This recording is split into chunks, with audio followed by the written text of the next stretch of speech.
Ahluwalia index. ये उतना popular index या उतना इंपॉर्टेंट इंडेक्स तो नहीं है, पर it is just that Ahluwalia index एक इंडिया के इकोनॉमिस्ट के साथ लिंक्ड है। That is why I am teaching you Ahluwalia Chenery index. ना ये इंडेक्स क्या बोलता है आपको ज्यादा से ज्यादा अगर क्वेश्चन आया तो question would be just this much कि Ahluwalia index is related to what, ठीक है ना।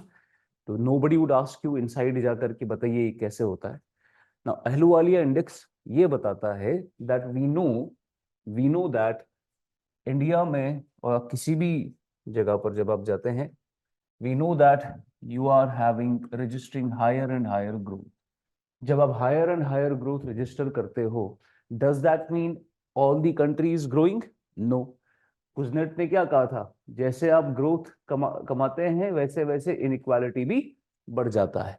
सो when we are having higher growth, we are in reality creating a lot of inequality between the rich and the poor. अब ये जो poor है आपका, ये जो आपका ग्रुप ऐसा है, ऐसा सेक्शन है सोसाइटी का जिसको ग्रोथ की वजह से फायदा नहीं मिल रहा। अब आपको ये देखना है कि how has this growth impacted this poor section? How has this growth, why does this growth does not reach to the poor section of the population?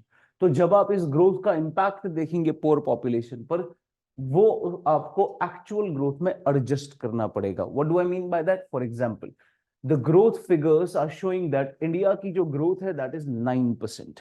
तो if India's growth is 9%, does that mean every section of the population is increasing by 9%? No.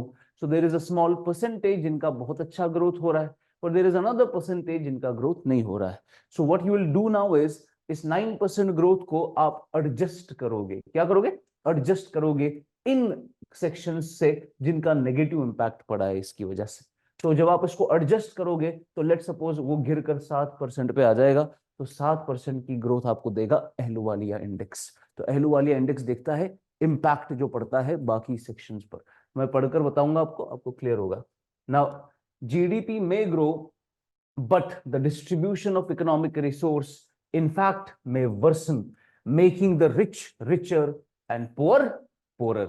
Thus inclusive growth and not merely growth is required. An index that measures how all social groups are impacted by growth, how all social groups are impacted by growth is necessary. This problem is dealt by Ahluwalia Chenery Welfare Index, which measures how each social group is impacted by prosperity and adjusts the growth numbers accordingly. It is an alternative measure of income growth. तो short में growth की वजह से हर एक social group को कैसा impact पड़ रहा है उस पर आपको वो इंपैक्ट भी एडजस्ट करना है। Then you will get Ahluwalia growth index या वेलफेयर इंडेक्स। तो बस इतना ही आपको याद रखना है, ये वेलफेयर का इंडेक्स है।